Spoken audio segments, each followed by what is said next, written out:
हमारे क्या है कि हमारे को ना बचपन से ही बड़ी चीज करने के लिए रोक दिया जाता है। वो कहते हैं हादसों के शहर में हादसों से डरता है, मिट्टी का खिलौना है फना होने से डरता है, फना मतलब टूटने से डरता है। मेरे दिल के कोने में एक मासूम सा बच्चा बड़ों की देख के दुनिया बड़ा होने से डरता है। कहीं ना कहीं हम जो बड़े सपने होते हैं ना हमारे, मैं आज ये देखो, आज जो सारे शेफ हैं वो सारे जेंट्स हैं।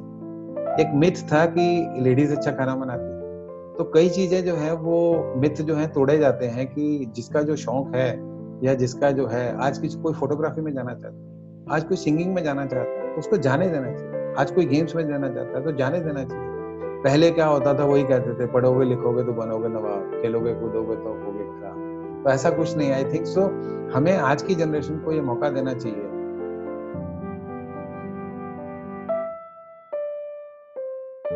Hello, sir. Welcome to the Mitti Ke Rang podcast. I am so glad to have you here. How are you doing? Fine, all well, everything is fine. How are you at home? Everything is fine? I'm great, sir. Just coping up with the lockdown and missing the social life a lot. Right, right. That is now the new normal. Right. Like when the lockdown began, I was very skeptical how we're going to do that, and I was very unproductive in the first few months. But then when I realized this is the new normal, and we'll have to cope it up no matter what. We all, I guess, started getting back on the track. Yeah, you see, every change is not that easy, so one has to accept the change and live with the conditions which are prevailing at that point of time. Right, sir. So, as we hop on to the podcast, the first question that I would like to ask you is how did you start your journey and what goal did you have in mind in the initial professional years? Mishika, my journey of professional career is almost now 4 decades, and it is very difficult to narrate that long journey into a very short span. But I'll start with my schooling, college, and then my professional career. I did my schooling from Kendriya Vidyalaya. My father was in Air Force. Then we came to Delhi, and after coming to Delhi, the getting admission in Delhi University was not that easy. So then I took admission in MD University Rohtak, did my BSc, and I passed out BSc when I was only 20. And at that point of time, I didn't get admission into the medical or even veterinary. I tried a number of other government jobs because at that point of time, parents always wanted you to become having a government job rather than moving into the private. So as the luck would have it, I never got any government job. My father was in Air Force, so he wanted me to go to the defense services. I qualified the written examination, but I was not selected into the final. So my first job was there into a company called Richardson Hindustan Limited, and it was year 81. So just after passing my BSc, I took that assignment, and my headquarter was, I was taken for Eastern UP Varanasi, given the training for a week there. Then I don't know what happened. The person of Jammu Kashmir area, then he wanted to come to Delhi for his marriage. So I was sent to Jammu Kashmir. I remained there in Jammu Kashmir for 6 months. Then from there I was transferred to Himachal Pradesh because these are the tough terrain and bachelors also are only the people, those who can move into this. So worked 6 months into Himachal in the tough terrains, traveling almost 27 days a month. After 1 year, I left the company.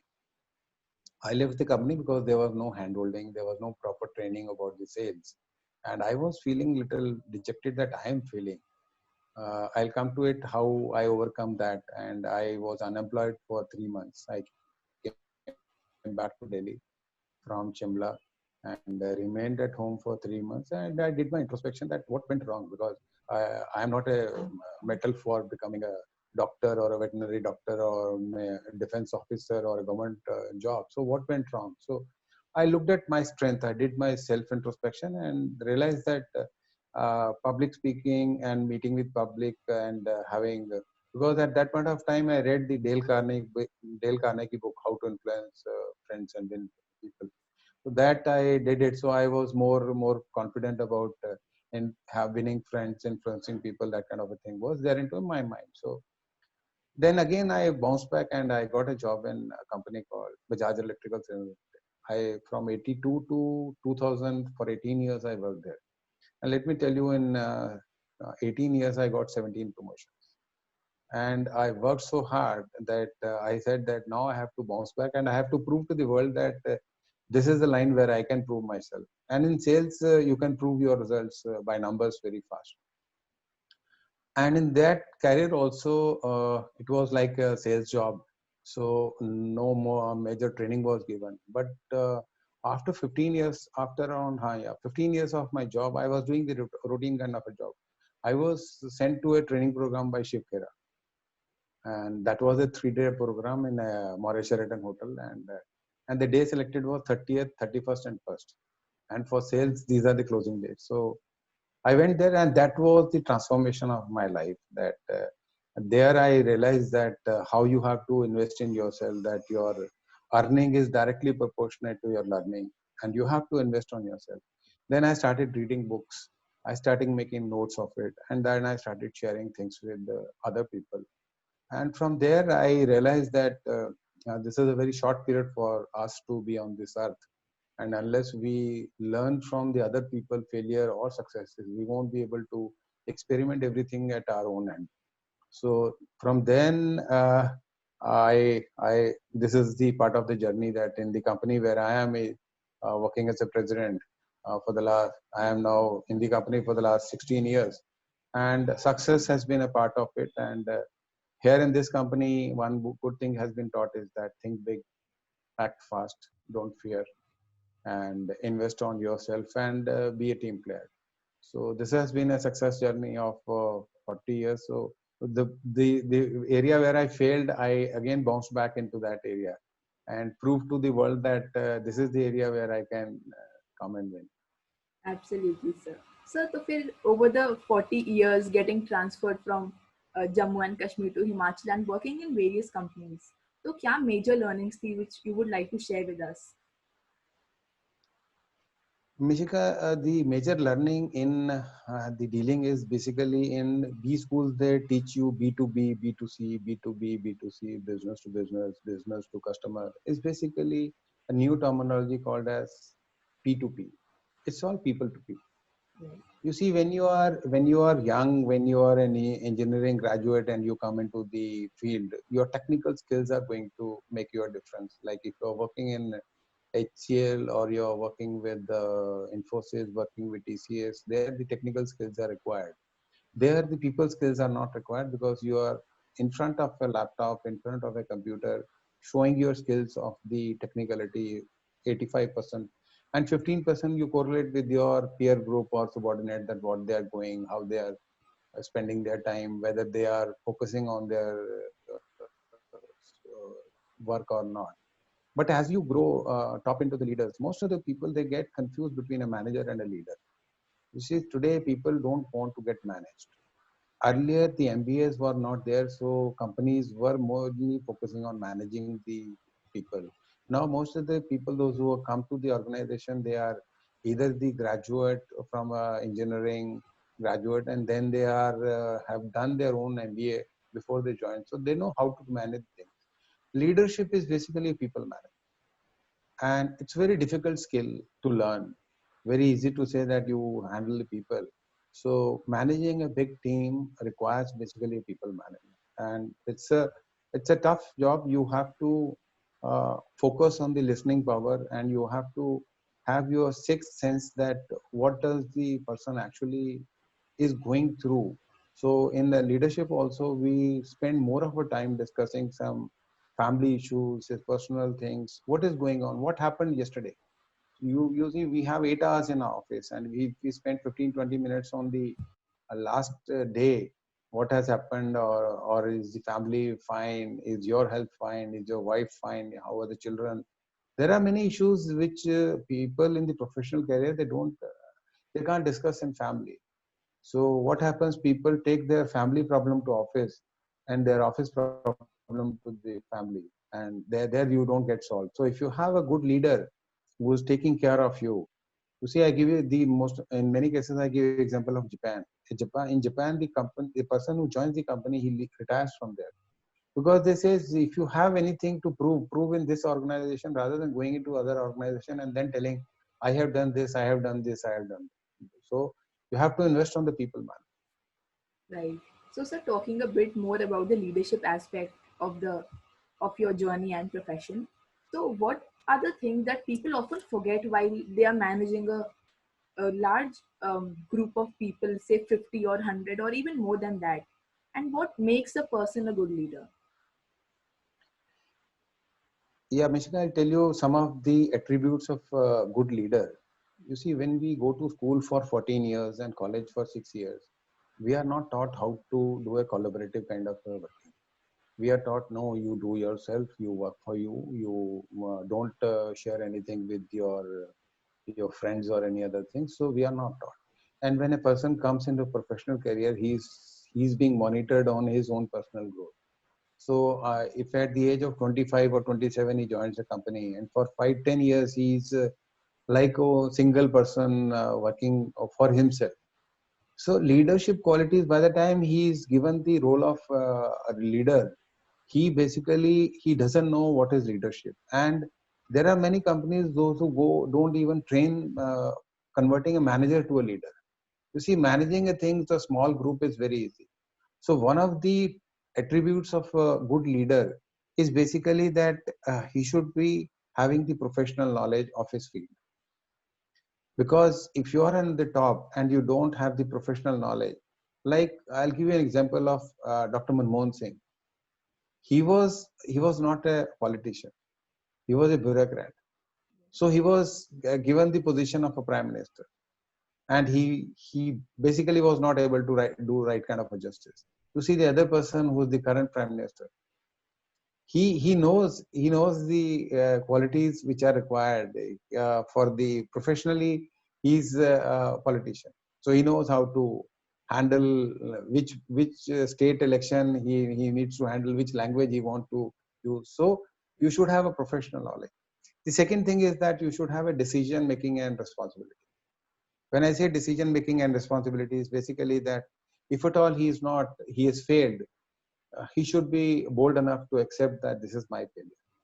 See, there are many people, those who put the blame on someone else when the failure comes. So good leader is a person that takes the blame on himself. I remember of Dr. APJ Abdul Kalam. Then when the invention of this one rocket was to be fired and it failed, so his boss took the responsibility on him, not on Dr. Kalam. And after a few years, when it was successful, he said, "You go and do the press conference that this is the success which you have taken." So these are the kind of a traits which a good leader has to see to it. And the third trait of a leadership should be he should be impartial. You see, people in the when they are into the leadership position, they have some favoritism. Like if you are a cricket captain also, you should not be partial that which player should play at which place or this is my favorite player. You have to look at the strength of the players or strength of the team. You see, no one wants a fail. No one wants to have the punishment, and no one wants to have the anybody should supersede anyone. You see, in army, that's so large contingent of the people though they handle. They don't have anything out of the size promotion. They can't give monetary benefit, but one good thing is that they are impartial. So punishment is given to everyone who makes a mistake. And superseding also is if at all a person is having the right kind of a skill set, he can supersede the other if at all he had that qualities to supersede. And the proper justification also is there. So, and the last one which I would like to share is basically last two one is that uh, he should be confident enough to share the truth, face the consequences. Like in the COVID period, you should not speak anything which is not किसी को दिल बहलाने के लिए कि नहीं नहीं सब ठीक हो जाएगा ये हो जाएगा. I'll give you example of Mahatma Gandhi. In 1915 he came to India, and he openly tell our people that freedom is our birthright and we have to fight for it. So that was the kind of the he said that freedom. And in case if there is any crisis, then you should not hide anything. नहीं सब चीज ठीक हो जाएगी. Like if you have some illness also, if you don't go to a doctor and share our problem, the illness will increase day by day, and you will have the bad consequences of it. Right. And the last attribute of a leadership is that leaders should have the guts to take a decision with less data. You see, today in the COVID decision, we are saying that हमने lockdown पहले कर दिया, उस time पे जरूरत नहीं थी, बाद में करना चाहिए थे. देखिए, लीडर जो है उसके पास अगर डाटा ज्यादा होगा तो वो तो कोई भी डिसीजन ले सकता है, वो तो जूनियर आदमी भी डिसीजन ले सकता है, पर जो सीनियर लेवल पे जो एक 5,000 या 10,000 या एक इंडस्ट्री को लीड कर रहा होता है, वो उसको उस टाइम पे डिसीजन लेना होता है जब डाटा उसके पास पूरा नहीं है. तो उसको गट फीलिंग से डाटा लेना होता है, उसकी सोच बड़ी होनी चाहिए कहीं ना कहीं उसको लीडरशिप के लिए. Right, sir. So, sir, since you also are a motivational speaker and a life coach, तो सर पहले तो मैं ये पूछना चाहूंगी कि how did you also stepped into talking to people and being a motivational speaker and a life coach? You see, this is a journey. So it is not a one day event that you become a motivational speaker. As I shared with you that you should have three qualities. You should be able to share your thoughts. You should be caring enough to talk to people and talk about your failure also. And you should be daring enough. So Guru Gobind Singh Ji gave these three advices to the Sikhism, that you should be caring, you should be daring, and you should be sharing the things enough. If you have some good knowledge, you see, roti kapda makan ke baad mein, you require only gyan, shiksha. And shiksha, if you can share with someone, is of no cost. So if you have that thing in your mind that you can share the things with somebody else, so it is you are not charging anything for that. So I think, and what a person has to learn is that you share the things with a smaller group, you start getting confidence. Let me tell you, initially when I was in my initial career, I was not a good speaker, and for giving even a vote of thanks also भी मेरे लिए problem होती थी कि यार vote of thanks भी देना है तो छोटा दे दो, ज्यादा बड़ा देने की जरूरत नहीं है, क्योंकि लोग तो डिनर की वेट कर ही रहे हैं, लंच की वेट कर ही रहे हैं. पर धीरे धीरे जब आप छोटी टीम के साथ शेयर करना शुरू करते हैं, फिर एक थोड़ा सा बड़े के साथ करना शुरू करते हैं, और अगर आप 100-200 लोगों के बीच में बोलना शुरू कर देते हैं, तब आपको एक कॉन्फिडेंस आ जाता है. और दूसरी चीज एक और क्या है कि पब्लिक स्पीकिंग में ना आपका कनेक्ट और कंटेंट बहुत जरूरी है. आप किस ऑडियंस से बात कर रहे हैं. सपोज करो मैं किसी स्कूल के बच्चों से बात कर रहा हूँ, तो मेरे को वही बात करनी है, कंटेंट मेरा वही होना चाहिए और कनेक्ट होना चाहिए मेरा उनके साथ. और अगर मैं किसी और ऑडियंस के साथ बात कर रहा हूँ, तो जब तक आपका कंटेंट नहीं है तो आप कनेक्ट नहीं बना सकेंगे, और अगर आप कनेक्ट नहीं बना सकेंगे तो आप बहुत लंबे टाइम तक किसी को, आज की डेट में देखिए अटेंशन डेफिसिट बहुत ज्यादा है, हम 10 मिनट से ज्यादा भी मोबाइल से दूर नहीं रह सकते. तो कोई आदमी आपकी आधा घंटा बात क्यों सुनेगा. वो तभी सुनेगा अगर उसको मोबाइल से हटके कुछ नई चीज उसको लगेगा कि उसके मतलब की बोली जा रही है. अब मैं किसी से उसके मतलब की बात नहीं करूं, हम टीवी में कितने चैनल देखते हैं, there are more than 1000 channel. Why we flip flop. वे इसलिए फ्लिप फ्लॉप करते हैं क्योंकि हमारे कंटेंट हमारे साथ कनेक्ट नहीं है. आई थिंक कंटेंट भी चाहिए आपको, कनेक्ट भी चाहिए, और तीसरा एक मैं बोलता हूँ ह्यूमर भी चाहिए थोड़ा.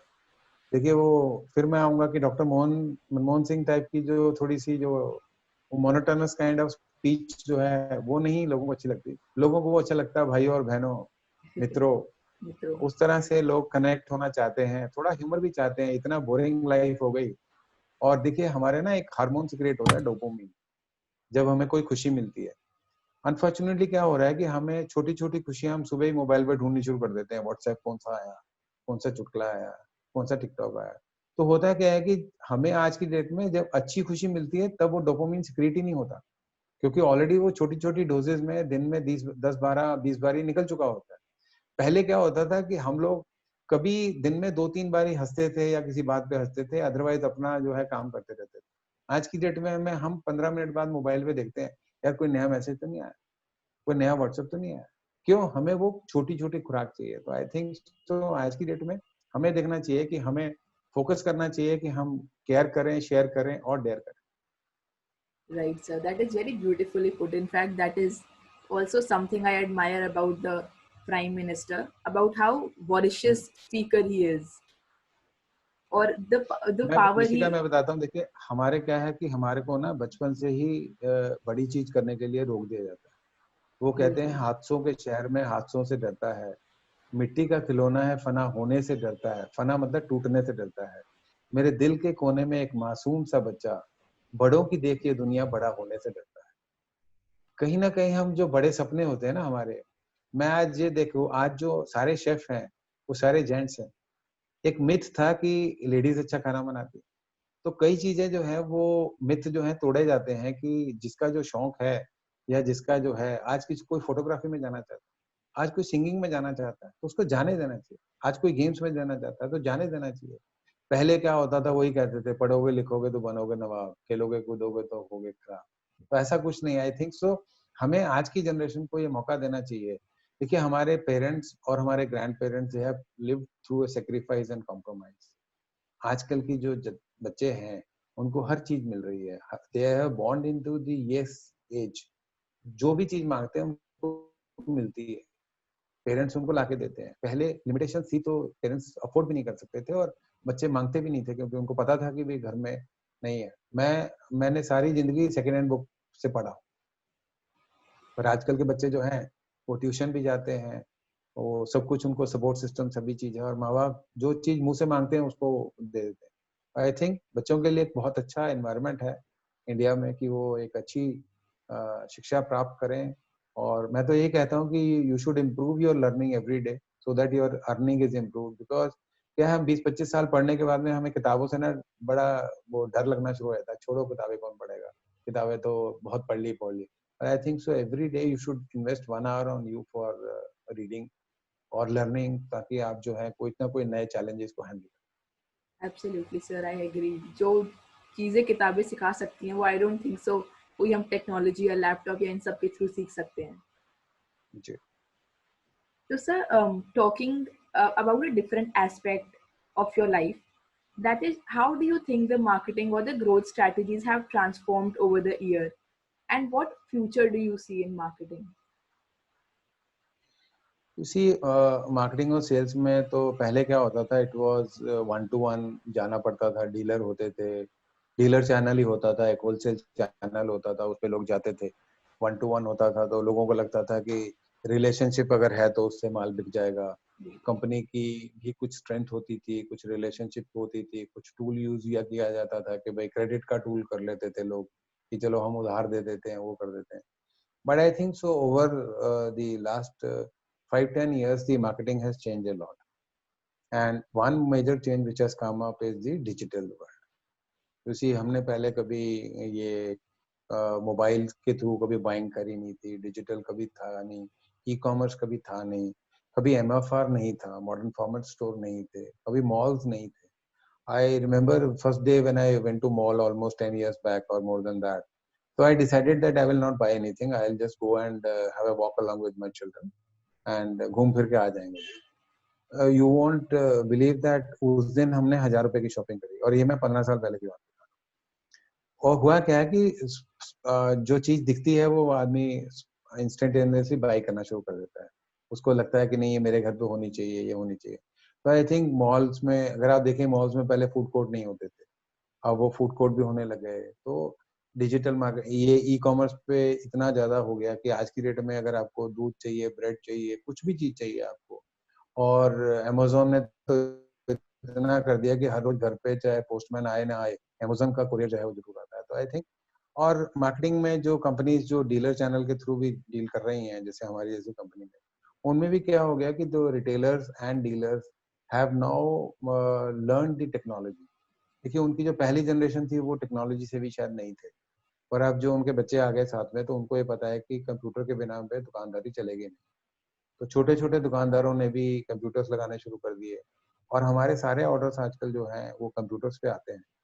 वो एक पोर्टल है, पोर्टल पे वो ऑर्डर बुक करता है, हमारे पास आते हैं, we send the order to the warehouse through the digital mode, and from warehouse the material is build and send to the dealer or any the channel, and the information goes to him there and then, that it's like Swiggy, the person when he moves from one place to another place।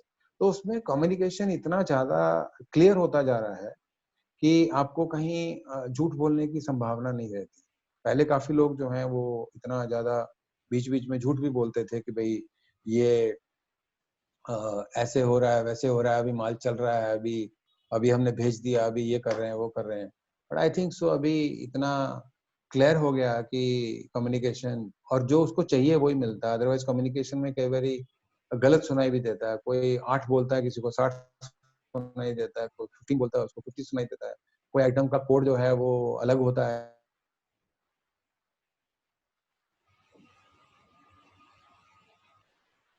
They have never used the technology. But in today's scenario, they have started using Zoom, they have started using the calling of phone through the आजकल जो हम WhatsApp call करते हैं, तो कहीं पे भी parents को भी बच्चों ने सिखा दिया कि आप you can use technology and आने वाली मार्केटिंग में वही लोग सक्सेसफुल होंगे, चाहे वो डिजिटल मार्केटिंग हो, चाहे डिजिटल एड हो। वो जो लोग भी टेक्नोलॉजी सेवी नहीं होंगे, वो कहीं ना कहीं पीछे रह जाएंगे। और आने वाले टाइम में भी जो वॉर्स होंगी, वो टेक्नोलॉजी वॉर्स होंगी। वो ऐसे कोई आप जो है हवाई जहाजों से या आर्मी से लड़ाई नहीं होगी। अगर आप टेक्नोलॉजी हैक कर लेंगे, आज आप देखिए गूगल है, व्हाट्सएप है, या जो भी है आजकल जो सारी चीजें हैं, वो सब चीजें टेक्नोलॉजी हम जो है यूएस पे डिपेंडेंट है या यूरोप पे डिपेंडेंट है। आज हमारे पास में कोई भी टेक्नोलॉजी अपनी नहीं। आई थिंक अगर कोई भी अगर इस चीज को व्हाट्सएप को या मेल्स को या गूगल को या अमेजोन को किसी चीज को भी बंद कर दे तो हमारी लाइफ जो है एकदम से ठप हो जाएगी। I think technology is going to make the difference. Those companies, those who are adapting to the technology, they will move fast. Otherwise, वो फिर पीछे रह जाएंगे। Right, sir.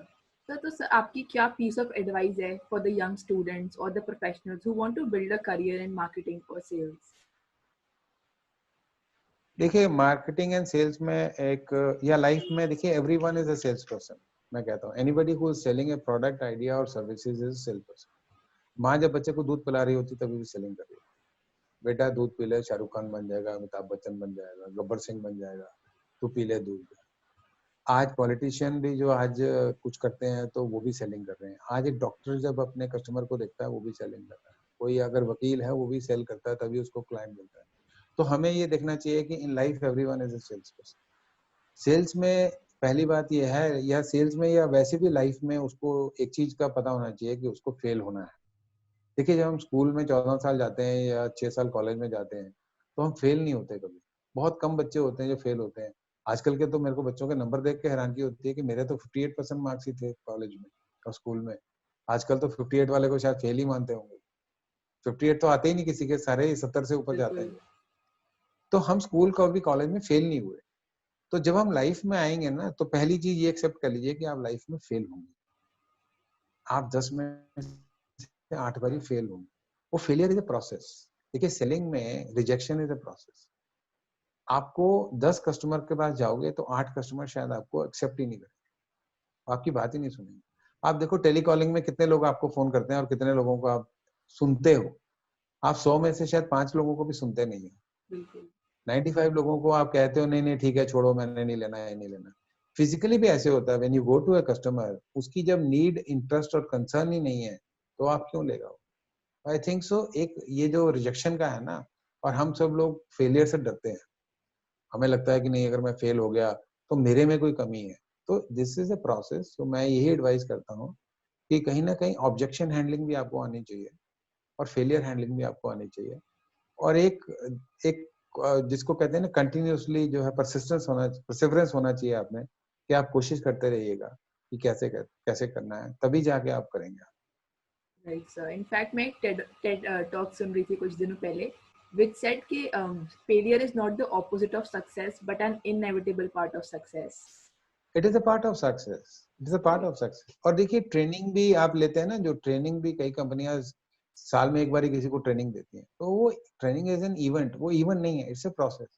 मैंने इसलिए शुरू में भी आपको कहा कि हम तो लोगों को हर रोज ट्रेनिंग देते हैं।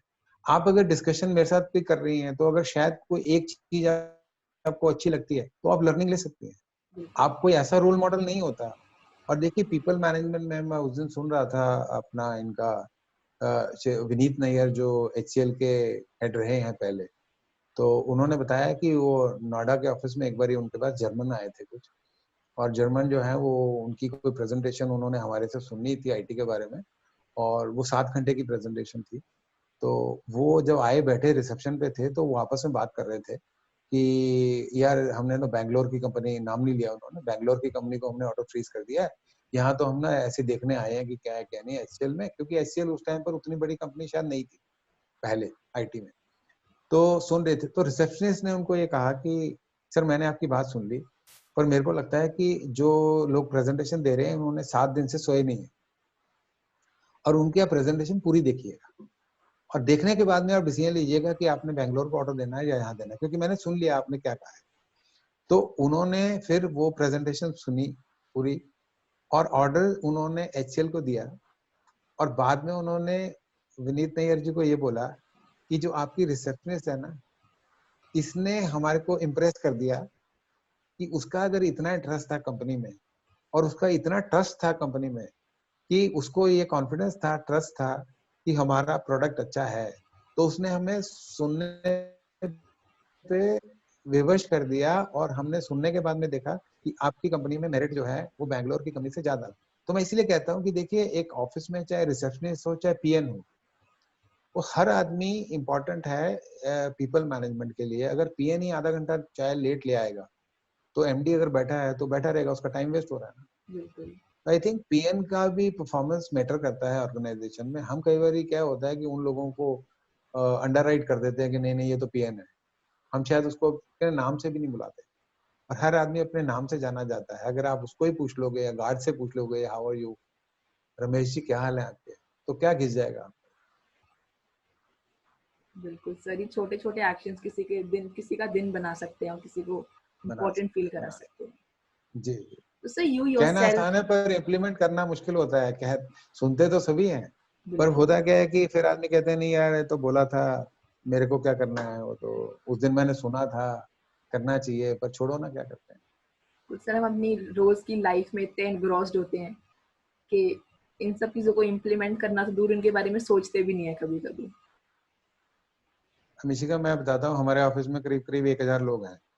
लंच के लिए मैं परसेंटेज नहीं बताना चाहूंगा, काफी ज्यादा परसेंटेज लोग ऐसे थे जो हाथ नहीं धोते थे खाने से, और वो बच्चों को घर पे जाके बोलते थे बेटा हाथ धोने चाहिए। और अब कोरोना ने ये सिखा दिया कि आपको दिन में 10 बार ही हाथ धोने पड़ेंगे। तो I think it is very easy to preach someone thing, पर प्रैक्टिस करना बड़ा मुश्किल हो जाता है। मॉर्निंग वॉक के लिए देखो कितने लोग जाते हैं, आप देखिए रात का ब्रश कितने लोग करते हैं। डॉक्टर कहता है रात का ब्रश करना चाहिए, और बहुत कम लोग करते हैं, क्योंकि उनको लगता है सुबह वाले ब्रश के बिना तो ब्रेकफास्ट मिलेगा नहीं। शाम को कौन पूछ रहा है, राइट। कोई देख तो रहा नहीं है। और अगर मम्मी ने जोर मारा तब तो आप कर जाएंगे, और अगर कहीं उन्होंने छोड़ दिया और आप हॉस्टल में चले गए, तो फिर आप नहाते भी कितने दिन बाद है आप ही को पता। बिल्कुल सर। तो फिर sir you yourself being a motivational speaker and life coach, ये क्या चीज है, what drives you early in the morning to work towards what you're working on that day? देखिए एक, जब आप लाइफ में कुछ चीज अचीव कर लेते हैं ना, तो मैंने पहले भी बोला कि आप में एक जेनरसिटी होनी चाहिए कि आपके नीचे के लोग आपके साथ में ऊपर आए। ये मैंने एक बारी इंदिरा न्यूई की यूट्यूब वीडियो में सुना था, उनको जब एक अवार्ड मिला था प्रेसिडेंट से, तो उन्होंने कहा था कि you should B A life long student. आप में क्यूरियोसिटी होनी चाहिए। जब हम छोटे होते हैं तो हम कई बेवकूफ़ों वाले क्वेश्चन पूछ लेते हैं कि आकाश नीला क्यों है, चिड़िया क्यों उड़ती है, और जब हम बड़े होते हैं तो एनालाइज और जज करना शुरू कर देते हैं। तो आई थिंक सो हमारे में क्यूरियोसिटी होनी चाहिए, हमारे में वो बच्चा जीवित रहना चाहिए एंड तक, हम बड़े नहीं होने चाहिए हमारे को। दूसरी चीज ये है कि जब आप एक सक्सेसफुल हो जाते हैं, चाहे आप ऑर्गेनाइजेशन चला रहे हैं, चाहे आप कोई कंपनी चला रहे हैं, चाहे कोई देश चला रहे हैं, तो आपका एक दायित्व बन जाता है कि आप अपने नीचे के लोगों को अपने साथ ऊपर उठाएं, उनकी छाती पे पैर मत रखें, उनके साथ में कंधे का कंधा मिला के आप रहें। और जेनरोसिटी से जब आप खुशी से किसी की हेल्प करते हैं, तो आपके बीच में एक हैप्पीनेस का हार्मोन सीक्रेट होता है जिसका नाम है ऑक्सीटोसिन। ऑक्सीटोसिन में उस दिन पढ़ रहा था इसकी डिटेल कि एक मदर में तब सीक्रेट होता है लार्ज क्वांटिटी में जब वो चाइल्ड बर्थ करती है, और उसी की वजह से चाइल्ड के लिए एक जो मिल्क है वो सीक्रेट होता है। और वो इसलिए होता है कि वो इतना लव एंड अफेक्शन होता है हम में उस टाइम पर कि वो ऑक्सीटोसिन सिक्रीट होता है। तो जब आप जेनरसली किसी को हेल्प करते हैं, तो आज जैसे ये सोनू सूद ने जो किया, अभी भी टीवी पे आ रहा था, मैं देख रहा था, तो जो जेनरसली उसने ये कोई नेम फेम मनी के लिए नहीं किया, उसने कमाने के लिए, और भी कितने लोग हैं जिन्होंने नहीं किया शायद। तो ये फर्ज बनता है हमारा कि हम अगर हमारे पास में कुछ है तो हम उसको बांटें। और मैं ये कई बार ही कहता हूँ कि मैं कभी ये नहीं कहता कि मैं मोटिवेशनल स्पीकर हूँ, मैं तो ये कहता हूँ कि मैं इंस्पिरेशनल स्पीकर हूँ। I can't motivate you, I can only inspire you to motivate yourself. And inspiration is as important as respiration. बहुत जरूरी है नेगेटिव वर्ल्ड में। आज 1000 चैनल हैं टीवी में, सब चीज 90% नेगेटिव दिखाया जा रहा है। तो हमें पॉजिटिव फीड करने के लिए अगर कोई इंस्पिरेशन मिल सकती है तो हमें मिलनी चाहिए। तो ये एक बहुत जरूरी है। और तीसरी चीज जो इंदिरा ने वो बोली थी, वो ये बोली थी, do what you like but love what you do. देखिए, अगर आपको गाना अच्छा लगता है तो आप शर्माइए मत, किसी से गाइएगा, कोई बात नहीं।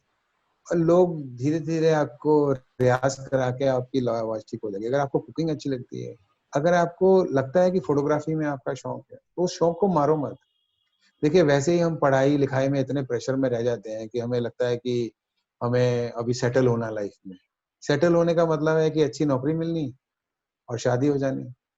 शादी होना इज नॉट योर चॉइस। अब तो फिर भी चॉइस हो गई बच्चों की, पर उस टाइम पर में और आपको कॉम्प्रोमाइज करना पड़ेगा लाइफ में, क्योंकि आप दो पार्टनर ऐसे हैं जो कि 25 साल या 30 साल अलग अलग हैबिट्स में रहे हैं, और उन दोनों को आपको कंपैटिबिलिटी बनानी है। आई थिंक आपको लाइफ में कंपैटिबिलिटी भी बहुत जरूरी है।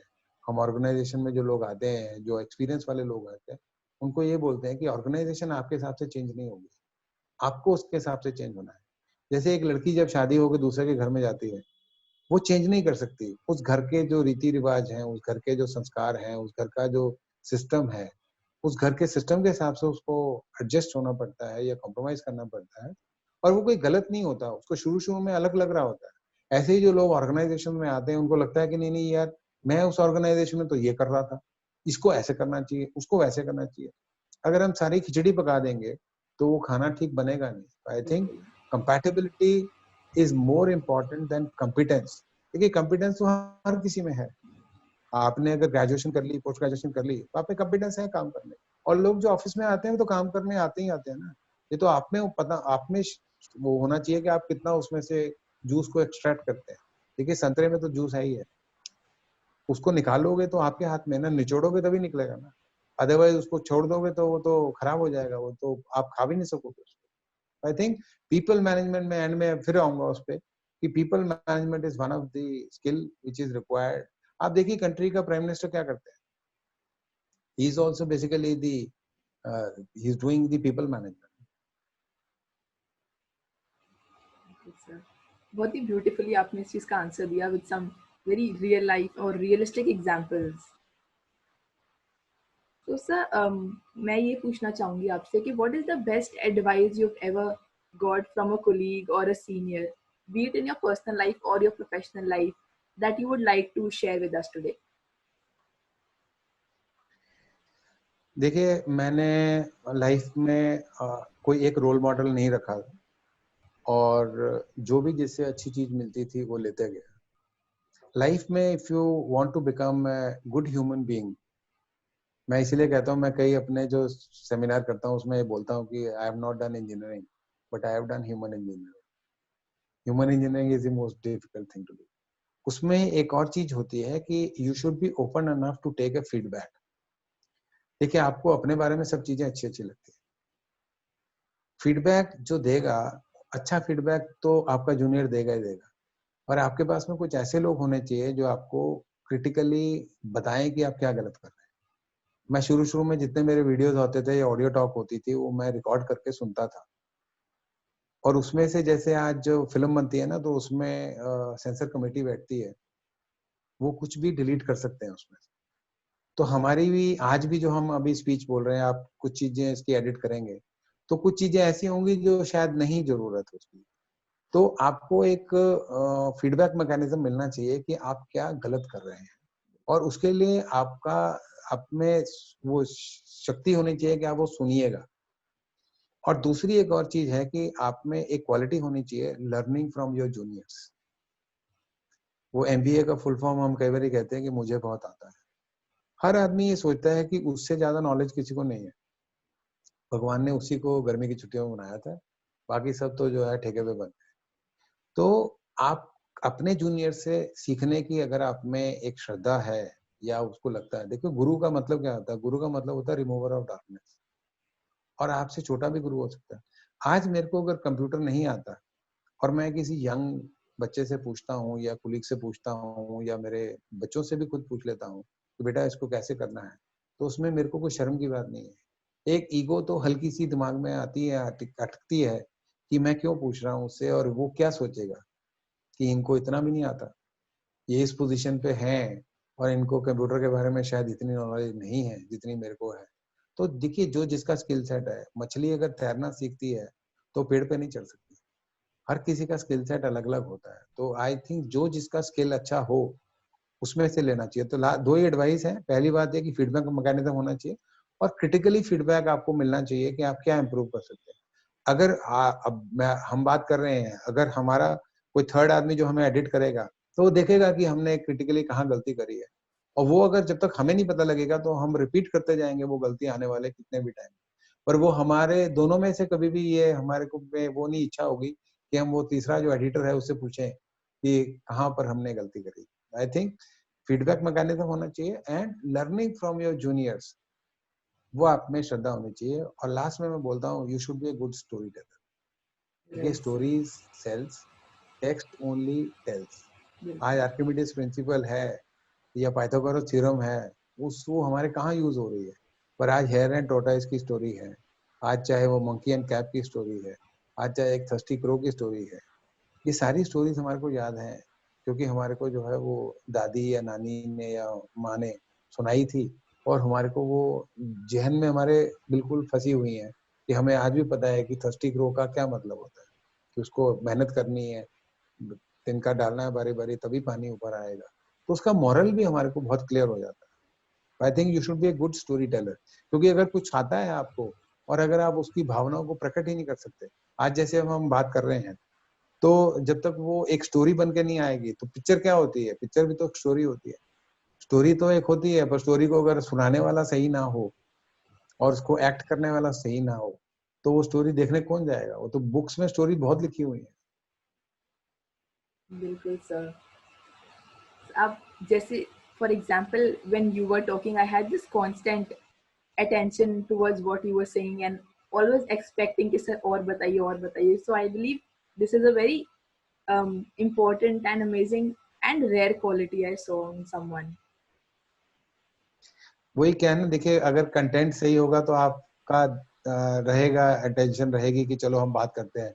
नहीं तो क्या होता है, आपके पास तो क्वेश्चंस हैं, आपने वो क्वेश्चन पूछने हैं, जवाब देने वाले ने देने हैं, एडिट करने वाले ने एडिट करना है, आपका रोल खत्म, मेरा रोल खत्म। बिल्कुल। किसी को अच्छा लगे नहीं लगे तो मेरी wife she is also teacher, she is PGT chemistry. So at times she asks me, "What do you do in your office?" So I tell her that I only do talking, and we only communicate with our team and try to inspire them to think big and don't have fear in their mind. If at all they are failing, that is a process, and that's why I share my own failure story. That in the first year I failed, then I did my self introspection that what are my strength. और आज की date में मैं लोगों को ये advice करता हूँ कि अपने स्ट्रेंथ पे काम करो, स्किल्स पे काम करो। देखिए, स्किल बहुत इंपॉर्टेंट है। सचिन तेंदुलकर हो चाहे डॉक्टर त्रेहान हो, वो बैट सभी किसी के पास है, वो टूल सभी किसी के पास है, पर सचिन तेंदुलकर या कोहली क्यों करता है? क्योंकि उनके पास वो स्किल है। और डॉक्टर रेहान के पास में या अच्छे जो सर्जन है उनके पास में स्किल होती है वो सर्जरी करने के लिए। तो आई थिंक अगर आपके पास में स्किल है तभी काम होगा, अदरवाइज टूल सभी के पास में। आज गूगल पे सब चीजें अवेलेबल है, आप जो भी मांगना चाहो पढ़ सकते हो, आपको क्या जरूरत है पढ़ने की? Agreed sir, agreed. So फिर sir, how do you maintain this positive outlook and this inspiring outlook now that we are in a pool of such negative news, or in fact I hear people every day how they're struggling with anxiety. So how do you do that every day? Mishika, अगर आप एक restaurant में जाएं, अगर आप vegetarian हैं, आपने एक वेजिटेरियन सैंडविच का ऑर्डर दे दिया, 10 मिनट बाद वो अगर ऑर्डर लेके आता है नॉनवेज का, गलती से आपके टेबल पे, क्योंकि रेस्टोरेंट में काफी लोग बैठे होंगे, कई बार गलती भी हो जाती है कि टेबल का नंबर इधर उधर हो जाता है, और मेरे साथ हो भी चुकी है एक बार। तो वो आपके सब टेबल पे रखता है, तो आप पूछेंगे कि ये, वो बोलता है सर आपके लिए नॉनवेज है, वो बोल देता है आपके लिए नॉनवेज सैंडविच है, तो आप क्या करेंगे उस टाइम? आप यही कहेंगे कि मैंने तो वेजिटेरियन मंगाया था, ये तो आप नॉनवेज ले आइए या वापस ले जाइए, मेरे को वेजिटेरियन ला दीजिए। देखिए, जैसी आपकी लाइकिंग होगी ना, आप देखिए यूट्यूब में जैसी आपकी लाइकिंग होगी वैसे ही आपको फीडर मिलना शुरू हो जाए। बिल्कुल। तो आप ये देखिए कि if you are a positive mind person, always have positive people around you. I have a friendship of close to around 500 friends with whom I do a web morning message. I share it with them, and I get response from almost 100 people. And out of that, 10 people content is new to me. 90 is a repetition one. So I share a positive thought with 500 people, and in response I get 100, and out of that 10 are new to me. These 10 I then circulate to 500 people, because one of them has sent me, is not knowing that balance 500 are aware of it, because this is the new content. So you should always be ready to accept new things, look at only positive things about it and leave the negative. एक जो sculpture होता है वो एक चट्टान में से क्या करता है, नेगेटिव हटाता है, तभी मूर्ति बनती है। और उसको तो वो चट्टान ही अच्छी लगती है जिसमें से वो नेगेटिव हटा सके और अच्छी एक मूर्ति बना सके। मूर्ति तो ऑलरेडी होती है चट्टान में, ये तो उसको खाली नेगेटिविटी हटानी है। And human mind is like negative, if you don't feel positive, negative automatically will go inside. और मैं सभी के लिए कहता हूँ, वो कहते हैं जिंदगी सभी के लिए एक हसीन किताब है, जिंदगी सभी के लिए एक हसीन किताब है, फर्क सिर्फ इतना है कि हर पन्ने को दिल से पढ़ रहा है और कोई किसी का दिल रखने के लिए पन्ने पलट रहा है। हर पल में प्यार है, हर लम्हे में खुशी है, जी लो तो जिंदगी है और खो दो तो यादें। तो we have got this life only one time, so we should live life like a king size and enjoy every day as a new day with a positive thing. Beautiful, sir. Thank you for such lovely messages and this very insightful conversation which totally kept me engrossed.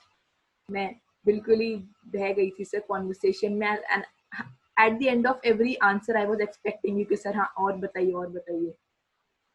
So thank you for that, sir, and thank you Thank for you, being Mishika. with us Lovely here talking to today. you. Lovely talking to you.